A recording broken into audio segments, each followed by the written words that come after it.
शरीफ साहब की आज तकरीर सुन रहा था, इतनी उछल कूद थी, आपे से बाहर हुए थे, न जाने क्या कुछ कह रहे थे पाकिस्तान की सुप्रीम कोर्ट के हवाले से, जजेस के हवाले से। लगता है बहुत दुख है उन्हें हमजा शहबाज की हुकूमत के जाने का।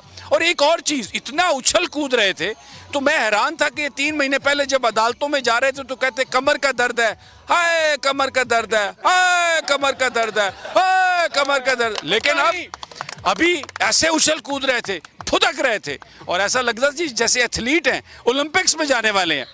सदीक जान, ये आपने परफॉर्मेंस देखी उनकी, क्या कहेंगे आप?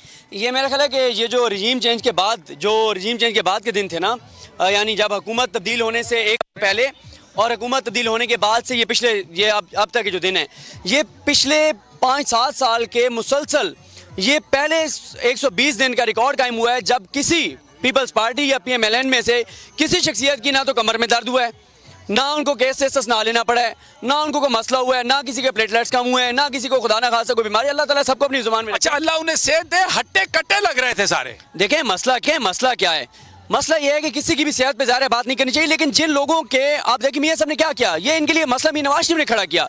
यहाँ का प्लेटलेट्स कम हो गए और आपको और हमें फ़ोन करके क्या बताया जा रहा था।